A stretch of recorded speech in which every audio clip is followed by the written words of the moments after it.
मातु सुता बहिनी के तीरा अब न बैठे पुरुष गंभीरा।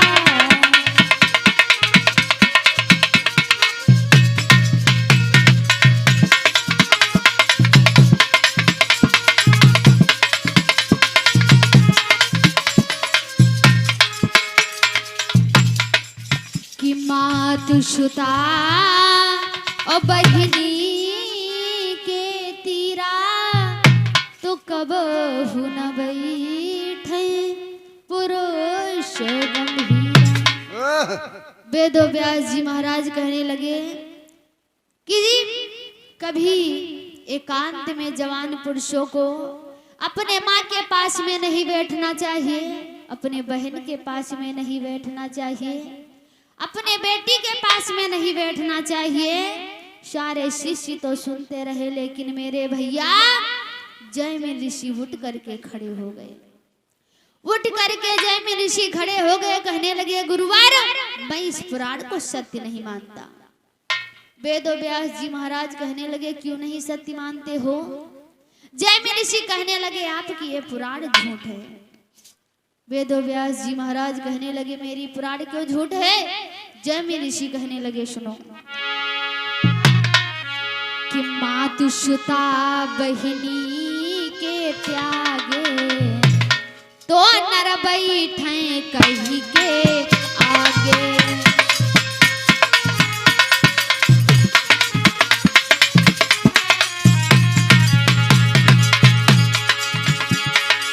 मातु सुता बहिनी के त्यागे, मातु सुता बहिनी के त्यागे, मातु सुता बहिनी के त्यागे तो नर बैठे कहीं के आगे।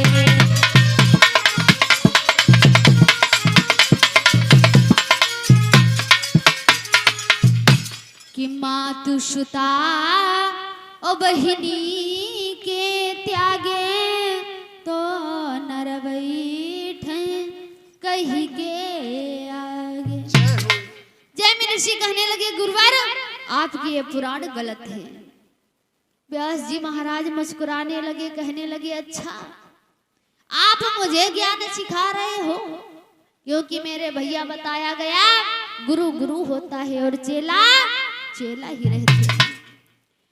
वेदो व्यास जी महाराज मुस्कुराने लगे, कहने लगे अभी तुमको इतना ज्ञान नहीं है, तुम्हें नहीं पता है कभी किसी पर विश्वास नहीं करना चाहिए, पता नहीं किसके मन में कैसा भाव जागृत हो जाए। और व्यास जी महाराज ने जवाब दिया कि कबहु न करऊ काम विश्वासा,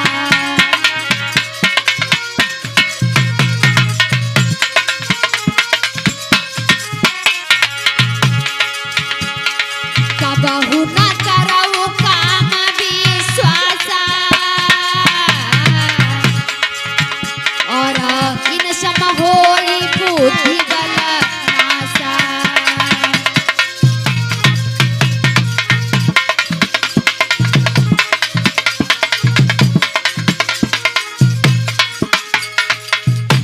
कि कबहु न करो काम विश्वासा तो इन सम होई बुद्धि बल नाशा। वेद व्यास जी महाराज कहने लगे कि हिसी कभी किसी पर विश्वास नहीं करना चाहिए, पता नहीं किसके मन में कैसा भाव जागृत हो जाए। इधर वेद व्यास जी महाराज समझाने लगे, कहने लगे शिष्य अभी तुमको नहीं पता है, क्योंकि पता नहीं किस मनुष्य के अंदर कैसा भाव जागृत हो जाए। इधर मेरे भैया जयमिन ऋषि वहां से उठ करके चल दिया। उधर श्री व्यास जी महाराज ने क्या किया, योग माया को बुलाया। व्यास जी महाराज योग माया को बुलाया और योग माया को आदेश दिया कि आप एक सुंदर स्त्री का रूप धारण करो और जयमिन ऋषि के कुटिया के पास में जाओ, क्योंकि जयमिन ऋषि की परीक्षा लेनी है। और इधर मेरे भैया जयमिन ऋषि ने क्या किया, चौमासे का महीना था, जयमिन ऋषि वहां से आकर के जंगल में कुटी को बनाया, परमात्मा का भजन करने लगे। और याद रखना मेरे भैया, संत महात्मा लोग चौमासे के महीने में क्यों अपना घर छोड़ देते हैं? बताया गया है चौमासे के महीने में जो सबसे पहले पानी गिरता है वो पानी सुलक्षणा माना जाता है। इसीलिए संत महात्मा लोग जंगल में कुटी बना करके परमात्मा का भजन करते। इधर जैमिनी ऋषि ने प्रभु को आवाज को लगा रहे, परमात्मा का भजन कर रहे। किस प्रकार से कि अब आ जा रे कन्हैया देर भई, अब आ जा रे कन्हैया देर भई।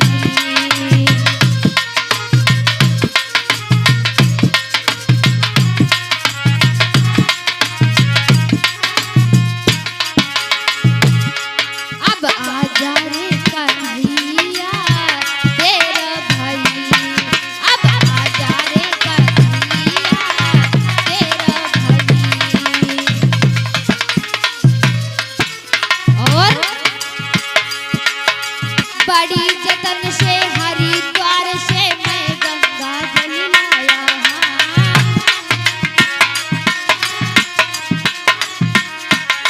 ये बड़ी जतन से हरिद्वार से मैं गंगा जल लाया।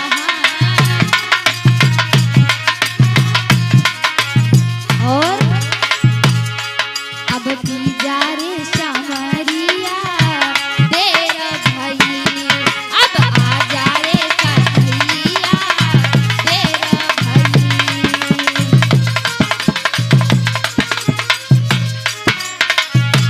हाय संत जनन की देर भई, हाय संत जनन की देर भई। अब आ जा रे कन्हैया देर भई, अब आ जा रे सामरिया देर भई।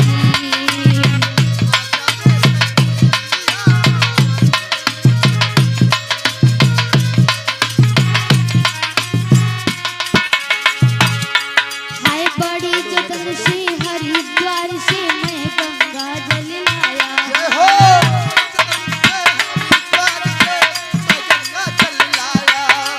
बड़ी जतन से हरिद्वार से मैं गंगा जल लाया।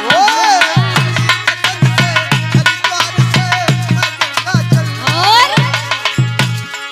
अब की जा रे सामरिया देर भई, अब आ जा रे सामरिया देर भई, अब आ जा रे सामरिया देर भई, अब आ जा रे कन्हैया देर भई।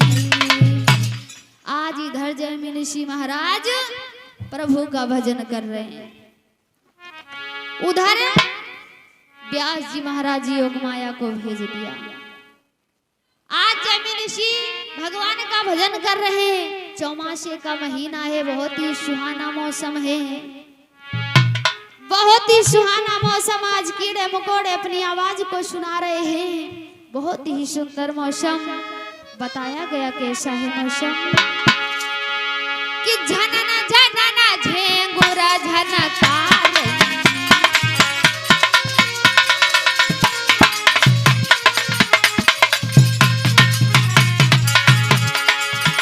हाय झनना झनना झेंगुरा झनकार, टल्ला टल्ला दादुरा वो चारई।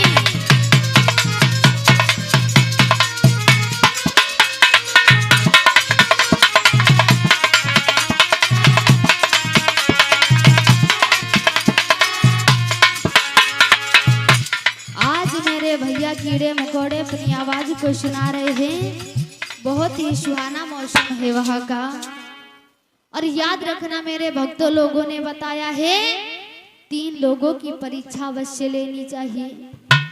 विचार करें किन किन की परीक्षा। नंबर 1 शिष्य की परीक्षा, नंबर 2 नारी की परीक्षा, नंबर 3 मित्र की परीक्षा। मैं आपको बता दूं क्यों लेनी चाहिए। एक समय की बात थी मेरे भैया, एक बेटा अपने पिता से कहने लगा, पिताश्री आपकी इतनी उम्र हो गई, आपने इतनी उम्र में कितने दोस्त बना डाला। पिता ने जवाब दिया, बेटा हमारी इतनी उम्र हो गई लेकिन मैंने सिर्फ एक ही दोस्त बना पाया। बेटा हंसने लगा, कहने लगा, पिताश्री बस आप मेरे दोस्त देखो कितने घूम रहे हैं। पिता ने जवाब दिया, बेटा ऐसा तो नहीं, कमला पसंद खाने वाले दोस्त हों। बेटा ने जवाब दिया, नहीं पिता मेरे दोस्त अच्छे हैं, मेरी मदद करेंगे। पिता ने कहा, क्यों ना तुम्हारे दोस्त की परीक्षा हो जाए। पिता ने बेटों को भेज दिया, कहने लगे अपने दोस्त के दरवाजे पे जाओ और उससे कहो जाकर मुझे कुछ पैसों की जरूरत है। बेटा वहां से चला, अपने मित्र के दरवाजे पे आ गया और कहने लगा, हे मित्र दरवाजा खोलो, मैं आज संकट में हूँ, मुझे कुछ पैसों की जरूरत है। बेटा का दोस्त जो था अपने पत्नी से कहने लगा कि आप बता दो कि वो घर में नहीं है। उसकी पत्नी कहने लगी, वो घर में नहीं है। बेटा लौट करके अपने पिता के पास में आ गया। पिता ने दूसरे दोस्त के यहाँ भेजा, दूसरे दोस्त के दरवाजे पे पहुंचा, दूसरा दोस्त आज दरवाजा को नहीं खोला। बेटा वहां से निराश होकर के अपने पिता के पास में आ गया। पिता कहने लगा, देख लिया बेटा, मैंने बताया था शायद कमला पसंद खाने वाले दोस्त हूँ आपके। बेटा कहने लगा, मुझे पिताश्री नहीं पता था। पिता कहने लगा, दोस्त ऐसे होते हैं, आप हमारे साथ में चलो। पिता ने बेटा को साथ में लिया, अपने दोस्त के दरवाजे पे आया, दरवाजा को खटखटाया, कहने लगा, मेरे मित्र आज मैं संकट में हूँ, मुझे कुछ जरूरत है आपसे। पिता का दोस्त क्या किया, एक हाथ में तलवार दूसरे हाथ में पैसों की पोटली को पकड़े हुए भागता हुआ आज दरवाजे पे आ गया। कहने लगा, मेरे मित्र आप बताओ, अगर आपको पैसों की जरूरत है तो मैं आपकी पैसों से मदद करता हूँ, अगर आपको किसी तलवार हथियार की जरूरत है तो मैं आपके साथ में चलता हूँ। बेटा खड़ा खड़ा देखता रहा। पिता ने कहा, बेटा देख लिया, ऐसे दोस्त होते हैं, इसीलिए मेरे भैया बताया गया है। जय ऋषि की परीक्षा लेने के लिए इधर श्री व्यास जी महाराज अपने मन में विचार किया कि चलो क्यों ना शिष्य की परीक्षा हो जाए। आज योग माया को भेजा। योग माया ने क्या किया, एक सुंदर सा रूप बनाया, कुटिया के पास में खड़ी हो गई। कुटिया के पास में योग माया खड़ी, अचानक में बिजली चमकी। जयमिन ऋषि की नजर योग माया पर पड़ी। जब जयमिन ऋषि की नजर योग माया पर पड़ी, जयमिन ऋषि कुटिया से आवाज लगा दिया कि जयमिन ऋषि बोले तत्काला, अब कुटिया आई पधारो बाला।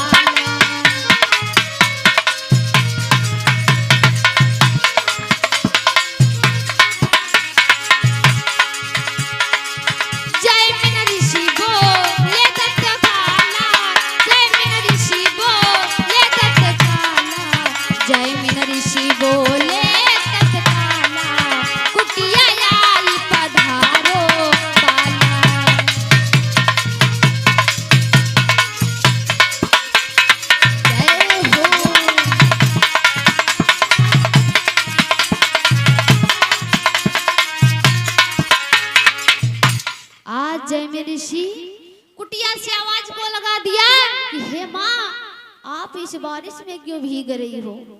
ऐसा करो, आप हमारे आश्रम में आ जाओ। इधर मेरे भैया बताया गया, योग माया तो परीक्षा लेने के लिए गई थी। योग माया ने क्या किया, एक ही आवाज में जयमिन ऋषि की कुटिया के अंदर चली गई। इधर जब जयमिन ऋषि के कुटिया में प्रवेश किया, जयमिन ऋषि मन में विचार करते योग माया से कहते हैं कि योग माँ, कहने लगे, हे माँ आप ऐसा करो, इस गीले वस्त्रों को उतार दो और हमारे सूखे वस्त्रों को धारण कर लो। कौन सा जवाब दिया कि भीगा वस्त्र तुम शीघ्र उतारो,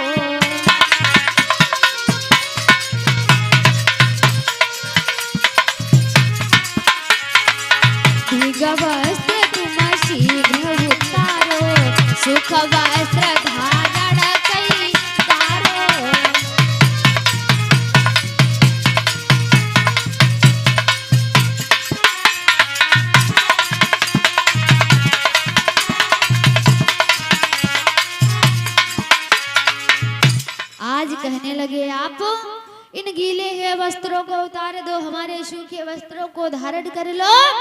योग माया ने अपने वस्त्रों को उतार करके जैमिनी ऋषि के वस्त्रों को धारण किया। इधर मेरे भैया बताया गया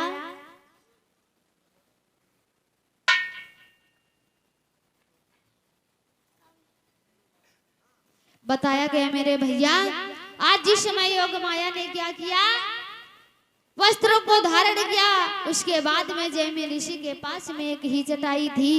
जैमिनी ऋषि अपने मन में विचार किया, जैमिनी ऋषि अपने मन में विचार किया कि हमारे पास में एक ही चटाई है। जैमिनी ऋषि योग माया से कहने लगे कि हे मेरी माँ, आप ऐसा करो, इस चटाई पे विश्राम करो और मैं नीचे लेट जाता हूँ। तब तक मेरे भैया बताया गया, इधर जैमिनी ऋषि कहने लगे आप चटाई पर लेट जाओ, मैं नीचे लेटता हूँ। योग माया ने जवाब दिया ऐसा नहीं हो सकता, आधी चटाई पे आप विश्राम करो और आधी चटाई पे मैं विश्राम करता हूँ। इधर मेरे भक्तों दोनों प्राणी लेट जाते हैं। होता क्या है कि लेट ही रहे मुनि संत संता,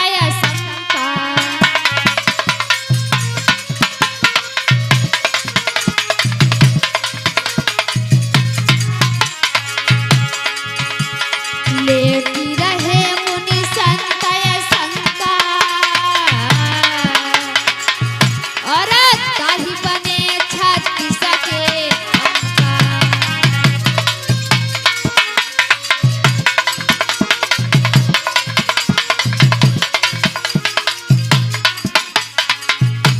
आज इस समय दोनों प्राणी लेट जाते हैं। बताया गया दोनों प्राणियों का मुख एक का दाएं की तरफ, दूसरे का बाएं की तरफ था। मेरे भैया धीरे धीरे आधी रात हुई, दोनों प्राणी ने करवट को बदला। उसी समय होता क्या है कि देर भई जब बदले करवट,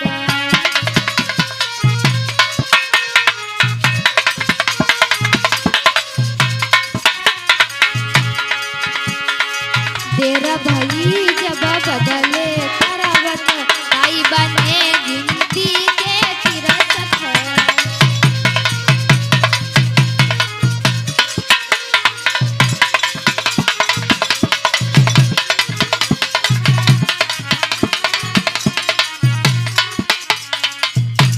आज जब थोड़ी देर हुई, दोनों प्राणी करवट को बदला, दोनों का मुख एक ही तरफ हो गया। लेकिन होता क्या है, अरे श्वास में श्वास जब ही टकरानी,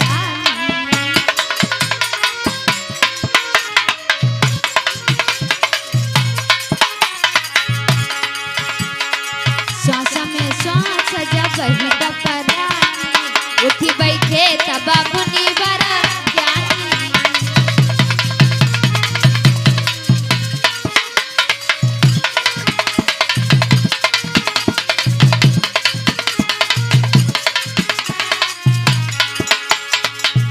बताया गया मेरे भक्तों, जब दोनों का मुख एक की तरफ था, जैमिनी ऋषि महाराज उठ करके बैठ गए।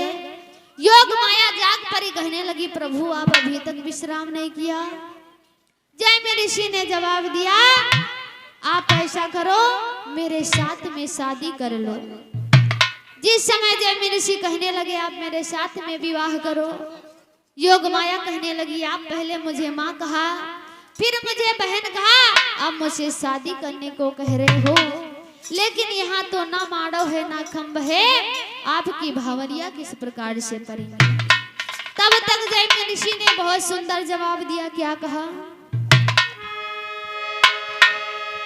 कि हम संग तुम विवाह कर लीजो,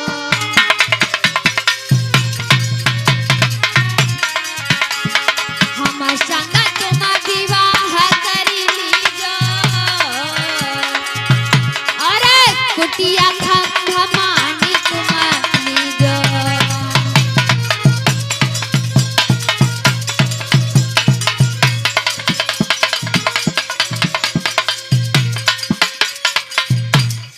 कहने लगे हमारे साथ में शादी करो और इस कुटिया को खम्भ मान करके सातों भावनिया पूरी हो जाएंगे।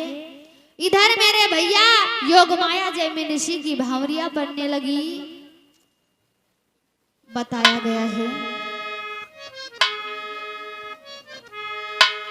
बताया गया है मेरे भैया,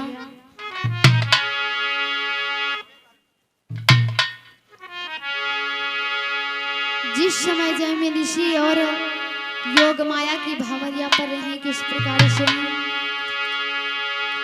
कि चक्कर भये ये कदुई तीना,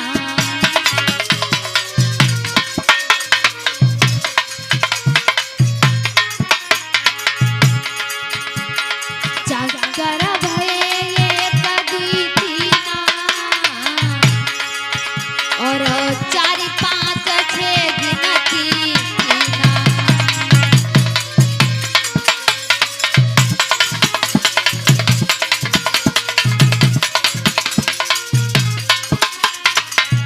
आज मेरे भैया जैमिनी ऋषि योग माया की भावरिया पर रही है।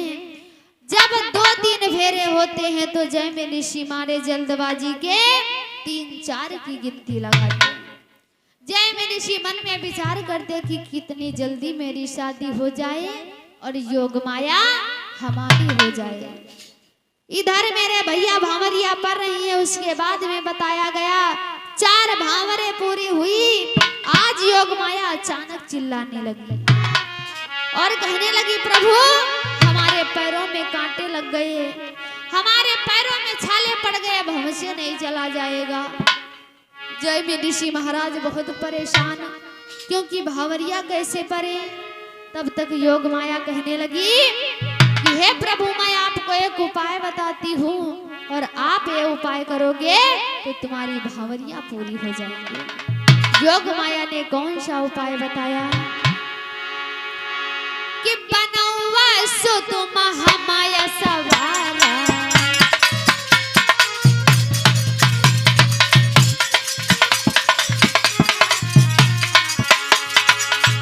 योग माया कहने लगी, प्रभु आप थोड़ी देर के लिए घोड़ा बन जाओ और मैं तुम्हारे पीठ पे सवार होंगे, तुम्हारी भावरिया हो जाएंगी। बनौवा सो तुम हमारा सवारा और अही माता निकना लाओ पारा।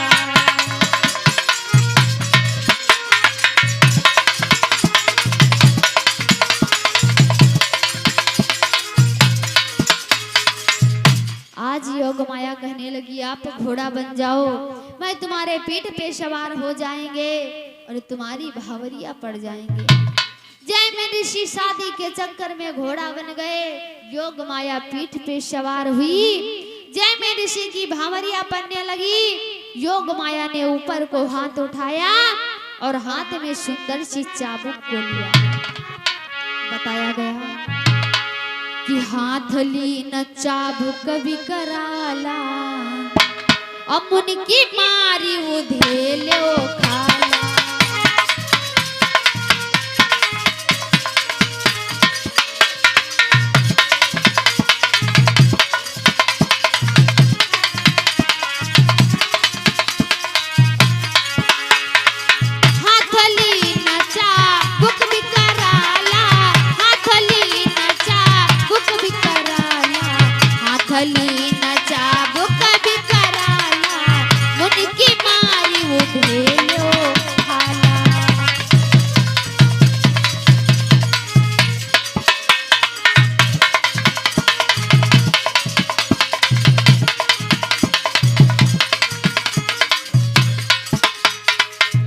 इधर मेरे भैया बताया गया योग माया ने हाथ में सुंदर सी चाबुक को लिया और जैमिनी ऋषि की मारते मारते सारे शरीर की खाल को खींच दिया। जब सारे शरीर की खाल को खींच दिया, जैमिनी ऋषि मार खाते जाते फिर भी भावरिया को डालते जाते कि कितनी जल्दी मेरी शादी भावर पूरी हो जाए और मेरे साथ में शादी हो जाए। बताया गया कि मारू खाए तबाहू नहीं बोल,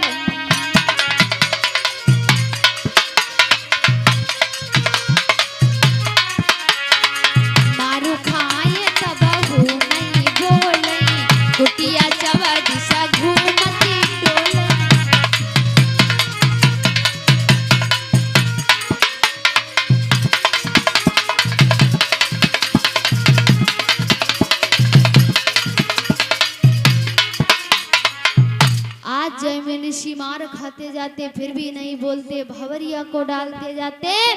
इधर योग माया ने मारते मारते जैमिनी ऋषि को बेहोश कर दिया। उधर वेद व्यास जी महाराज ने अपने मन में विचार किया कि अब तो जैमिनी ऋषि की परीक्षा अच्छे से हो गई होगी। जैमिनी ऋषि ने क्या किया कि सुंदर साधु का भेष बनाया, बताया गया कि दंडक मंडल शुचि करी केसा,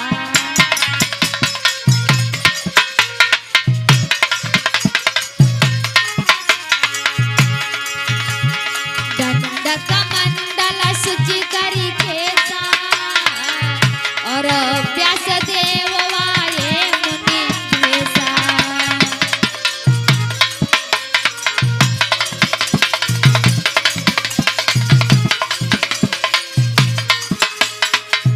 इधर वेद व्यास जी महाराज सुंदर सी गले में माला को डाले हुए, हाथ में कमंडल को लिए हुए आज जैमिनी ऋषि के पास में आ गए।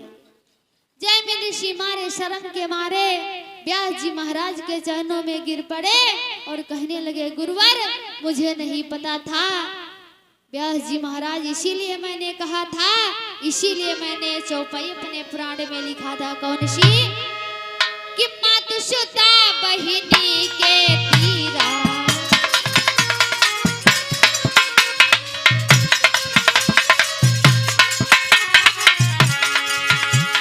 मातुश्ता बहिनी के तीरा, अरे कबहू न बैठे पुरुष गंभीरा।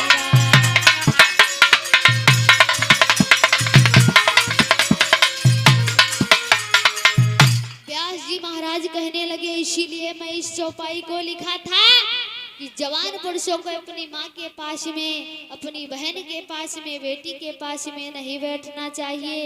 मैंने उसी दिन बताया था कि कभी किसी पर विश्वास नहीं करना चाहिए, पता नहीं किसके मन में कैसा भाव जागृत हो जाए।